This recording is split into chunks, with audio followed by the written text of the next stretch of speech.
Channel ನೌಕರಿಗಳೆಲ್ಲ ನನ್ನ ಸ್ನೇಹಿತರಿಗೆ ಹಾಗೂ ಸಹೋದರಿಗೆ ನಮಸ್ಕಾರ. ಗೆಳೆಯರೆ, ಯಾರೆಲ್ಲ ನನ್ನ ಚಾನಲ್ನ ಮೊದಲದಾಗಿ ವೀಕ್ಷಿಸ್ತಾ ಇದ್ದೀರಾ, ನಿಮಗಾಗಿ ಅಂತಾನೆ ಮಾಡಿರೋಂತಹ ಚಾನಲ್ ಸಬ್ಸ್ಕ್ರೈಬ್ ಮಾಡ್ಕೊಳ್ಳಿ. ಅಂಡ್ ಎಲ್ಲಾ ತರದ ಜಾಬ್ ಅಪ್ಡೇಟ್ಸ್ ಆಗಿರ್ಬೋದು, ಅದಕ್ಕೆ ಬೇಕಾಗಿರೋಂತಹ ಕೋರ್ಸ್ ಇರ್ಬೋದು, and all the further updates and the continuation of the updates ನಾನು ಕೊಡ್ತಾನೆ ಇರ್ತೀನಿ. ಅಂಡ್ ಸೊ ಟುಡೇ ನಾವು ಡಿಸ್ಕಸ್ ಮಾಡ್ತಿರೋದು one of the very interesting job ಆಗಿರುತ್ತೆ. ಇದು ಪ್ರೀಮಿಯರ್ ಇನ್ಸ್ಟಿಟ್ಯೂಟ್ ಅಂತ ಕರೀತಾರೆ ಆಲ್ ಓವರ್ ಇಂಡಿಯಾನಲ್ಲೇ ಪ್ರೀಮಿಯರ್ ಇನ್ಸ್ಟಿಟ್ಯೂಟ್ ಅಂತ ಅಂದ್ಮೇಲೆ ಇದರಲ್ಲಿ ಕೆಲಸ ಮಾಡೋರು ಸಹ ಟಾಪ್ ಪ್ರೀಮಿಯರ್ ತರ ಇರ್ತಾರೆ. ಸೊ ಈ ಪರ್ಟಿಕ್ಯುಲರ್ ನೋಟಿಫಿಕೇಶನ್ ಇನ ಹೆಸರು NPCIL ಅಂತ ಕರೀತಾರೆ ಶಾರ್ಟ್ ಕಟ್ ಅಲ್ಲಿ.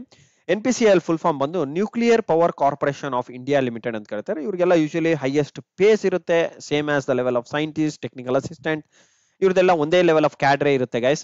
ಇದೊಂದು ಆಟೋಮಿಕ್ ಪವರ್ ಸ್ಟೇಷನ್. ಓಕೆ, ನರೋರನೆಲ್ಲ ಇಟ್ಟಿರುವಂತಹ ಆಟೋಮಿಕ್ ಪವರ್ ಸ್ಟೇಷನ್ ನರೋರ ಎಲ್ಲಿದೆ ನಿಮಗೆ ಗೊತ್ತಿರುತ್ತೆ. It is in the UP. Okay, so ನೋಡಿ ಈ ಜಾಬ್ ಅಲ್ಲಿ ಎಲ್ಲಾ ತರದ ಫೆಸಿಲಿಟೀಸ್ ಕೊಡ್ತಾರೆ ಗೈಸ್. ಅದೊಂದು ಬ್ಯೂಟಿಫುಲ್ ಅಪಾರ್ಚುನಿಟಿ. ನೋಡಿ ಅಡ್ವರ್ಟೈಸ್ಮೆಂಟ್ ಡೇಟ್ ಬಂದಿರೋದು 16ನೇ ತಾರೀಕು, ಅಂದ್ರೆ ನಿನ್ನೆ. ಲಾಸ್ಟ್ ಡೇಟ್ ಆಫ್ ಅಪ್ಲಿಕೇಶನ್ ನಿಮಗೆ 5/8/2024 ತನಕ ಇರುತ್ತೆ. ಓಕೆ, 5/8 ಅಂದ್ರೆ ಏನು, 5ನೇ ತಾರೀಕು ಆಗಸ್ಟ್ನೇ ತಿಂಗಳು ತನಕ ನಿಮಗೆ ಈ ನೋಟಿಫಿಕೇಶನ್ ಓಪನ್ ಇರುತ್ತೆ. ನಾನು ವೆರಿ ಇಂಪಾರ್ಟೆಂಟ್ ಪಾಯಿಂಟ್ಸ್ ಮಾತ್ರ ಡಿಸ್ಕಸ್ ಮಾಡ್ತೀನಿ ಇಲ್ಲಿ. ಸೊ ಇದೊಂದು ಪರ್ಮನೆಂಟ್ ವೇಕೆನ್ಸೀಸ್ ಆಗಿರುತ್ತೆ. ಇದರಲ್ಲಿ ವೇಕೆನ್ಸಿ ಟೇಬಲ್ ನೋಡೋದಾದ್ರೆ ನಿಮಗೆ ನರ್ಸ್ಗೆ ವೇಕೆನ್ಸೀಸ್ ಇದೆ.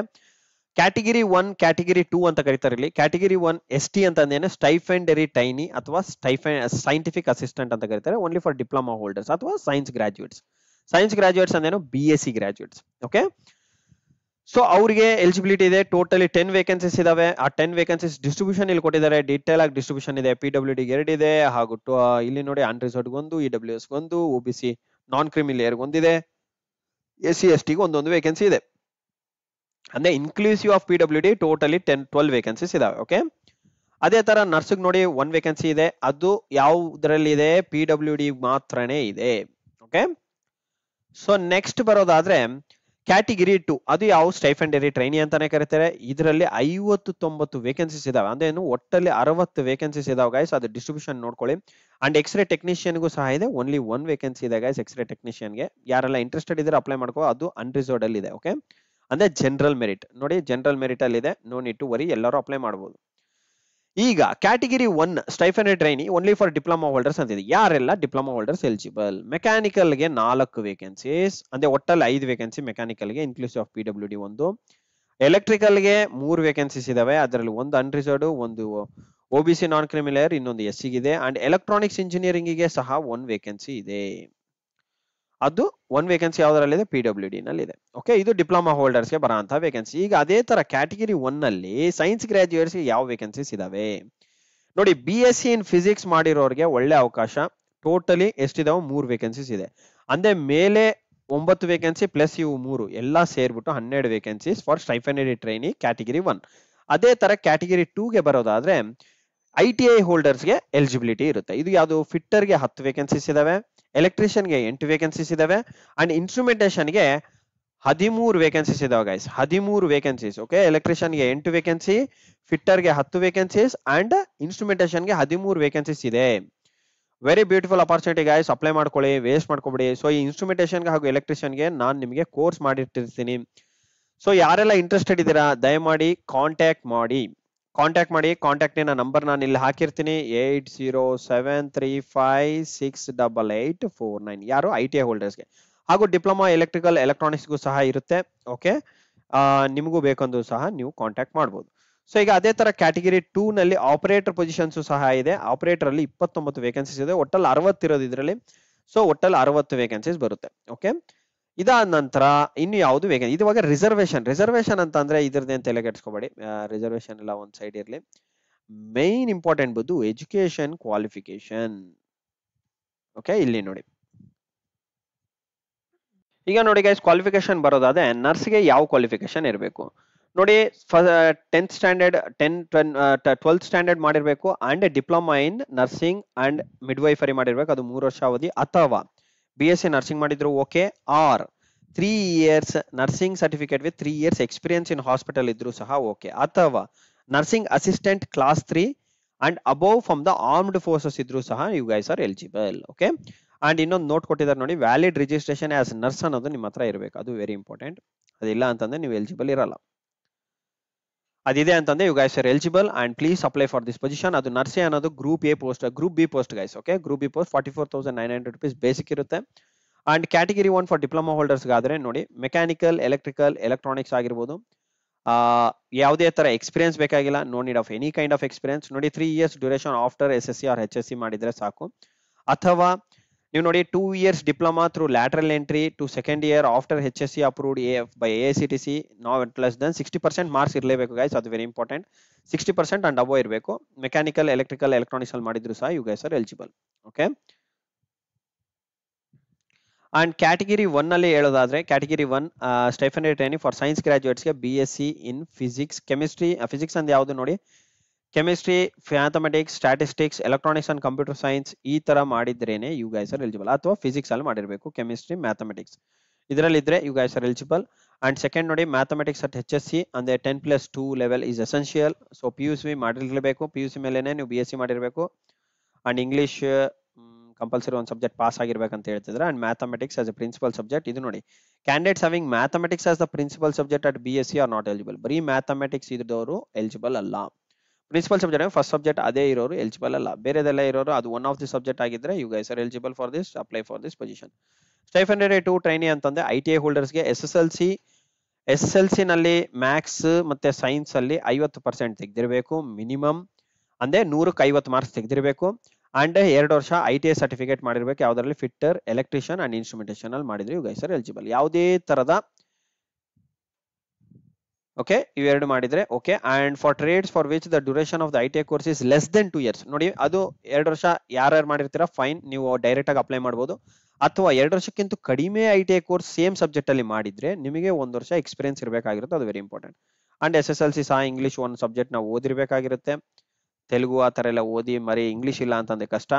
And 1 year apprenticeship training after completion of 1 year ITI course shall be considered as 1 year experience period. ನೋಡಿ, of internship will not be counted as experience. ನೋಡಿ, 1 year ITI ಆದ್ಮೇಲೆ 1 ವರ್ಷ ಇಂಟರ್ನ್ಶಿಪ್ ಮಾಡಿದೀನಿ, ಅದನ್ನ ಟ್ರೈನಿಂಗ್ ಪೀರಿಯಡ್ ಅಲ್ಲೇ ಇದ್ದೆ, ಅದನ್ನೆಲ್ಲ ಕನ್ಸಿಡರ್ ಮಾಡಲ್ಲ. ಓಕೆ, 1 ವರ್ಷ ಕಂಪ್ಲೀಟ್ ಆಗಿ ಎಕ್ಸ್ಪೀರಿಯನ್ಸ್ ಇರಲೇಬೇಕು. So ITI certificate should be in trades which are relevant.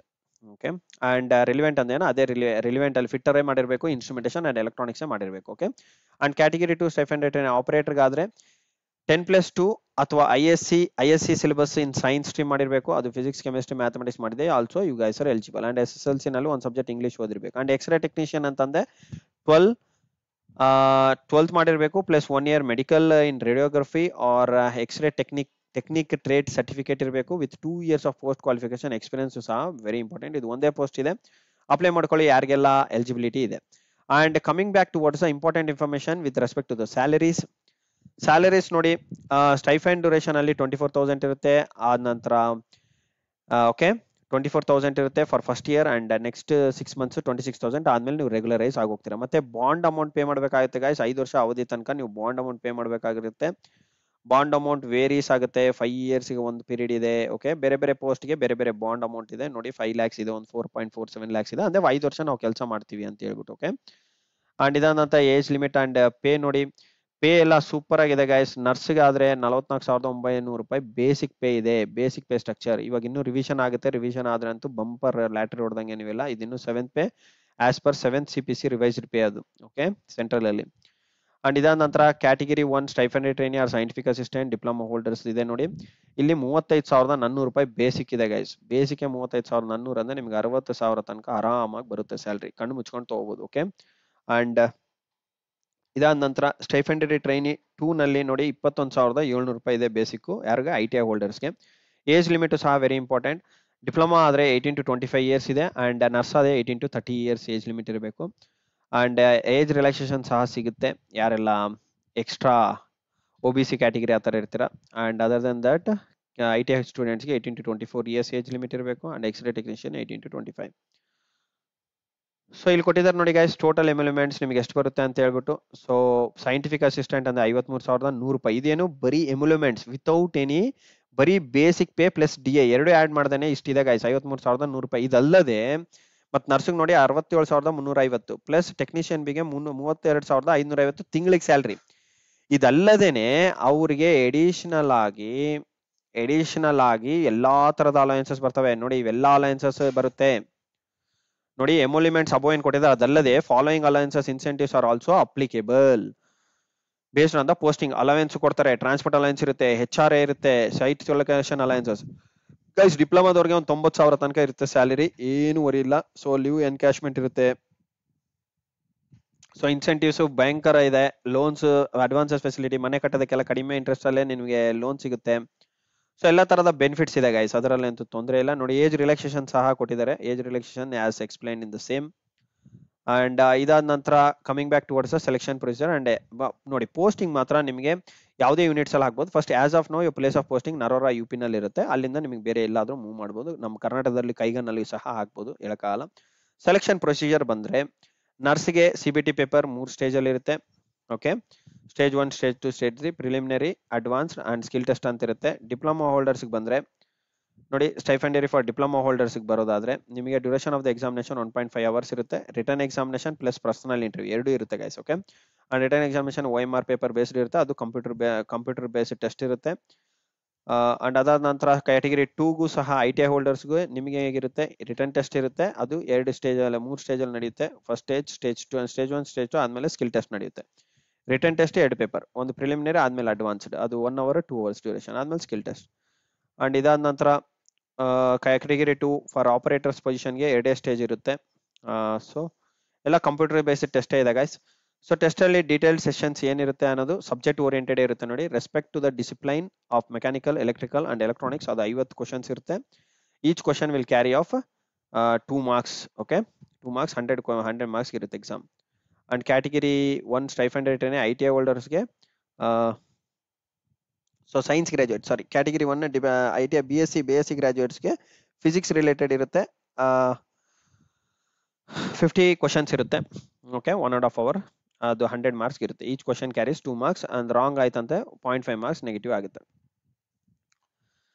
And ಇದಾದ ನಂತರ ಇನ್ನು ಮೆರಿಟ್ ಲಿಸ್ಟ್ ಪ್ರಿಪೇರ್ ಮಾಡ್ತಾರೆ. ಅದಾದ ನಂತರ ನಿಮಗೆ ಎಕ್ಸಾಮಿನೇಷನ್ ಫಿನಿಶ್ ಆಗುತ್ತೆ ಗೈಸ್. ಓಕೆ,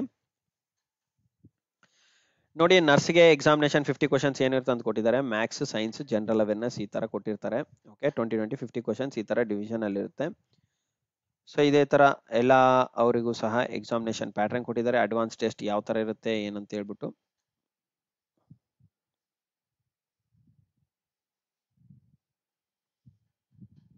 ನೋಡಿ ಗೈಸ್, ತುಂಬಾ ಜನ ನನಗೆ ಪರ್ಸೆಂಟೇಜ್ ಸಹ ಕೇಳಿದ್ದಾರೆ.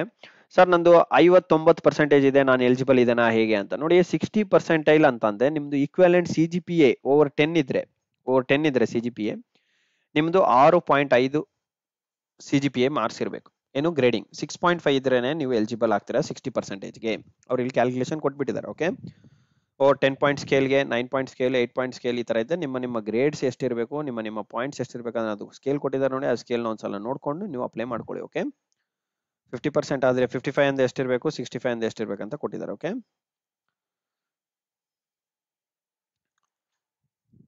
And language for personal interview ಅಂತಂದ್ರೆ ಹಿಂದಿ ಅಂಡ್ ಇಂಗ್ಲಿಷ್ ಎರಡೇ ಇರುತ್ತೆ. ನಾನು ಕನ್ನಡದಲ್ಲಿ ಮಾತಾಡ್ತೀನಿ, ತೆಲುಗುನಲ್ಲಿ ಮಾತಾಡ್ತೀನಿ ಅಂದ್ರೆ ನಡೆಯಲ್ಲ. Only English and Hindi is available, ಅಂದ್ರೆ ಅದರಲ್ಲೇ ನೀವು ಸಂಭಾಷಣೆ ಮಾಡಬೇಕಾಗುತ್ತೆ. ಅಂಡ್ ಇದಾದ ನಂತರ ಇನ್ನ there are no other extra details guys. And examination fee ಬರೋದಾದ್ರೆ 150 ರೂಪಾಯಿ ಡಿಪ್ಲೊಮಾ ಹೋಲ್ಡರ್ಸ್ಗೆ, 100 rupees for ITI holders. Yes, for ITI holders as well as for X ray technicians. Okay, so apply ಮಾಡ್ಕೊಳ್ಳಿ, ಇದೊಂದು ಬ್ಯೂಟಿಫುಲ್ ಅಪಾರ್ಚುನಿಟಿ. ಸೊ ಇನ್ನೂ ಏನಾದರೂ ಹೆಚ್ಚಿನ ಮಾಹಿತಿ ಬೇಕಿದ್ರೆ ನನಗೆ ಕಮೆಂಟ್ ಬಾಕ್ಸ್ ಅಲ್ಲಿ ಕಮೆಂಟ್ ಮಾಡಿ. ಹಾಗೂ ಇಷ್ಟೆಲ್ಲ ಮಾಹಿತಿ ಕೊಟ್ಟಿದ್ದಕ್ಕೆ, ಕೇಳಿದ್ಕೆ ತುಂಬಾನೇ ಥ್ಯಾಂಕ್ಸ್. ಅಂಡ್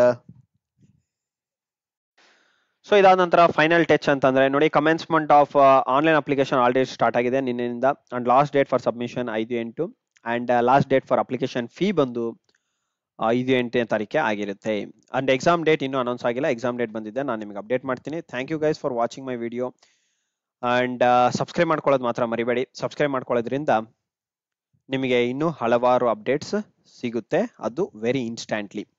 ಅಂಡ್ ಇದಾದ ನಂತರ ಈ ವಿಡಿಯೋನಲ್ಲಿ ಕೊಟ್ಟಿರೋಂಥ ಮಾಹಿತಿ ನಿಮ್ಗೆ ಲೈಕ್ ಆಗಿದ್ದಲ್ಲಿ ಲೈಕ್ ಬಟನ್ನ ಕ್ಲಿಕ್ ಮಾಡಿ. And thank you so much once again. And I wish you all the best guys. Thank you and wish you all the best. See you in the next session. Good day.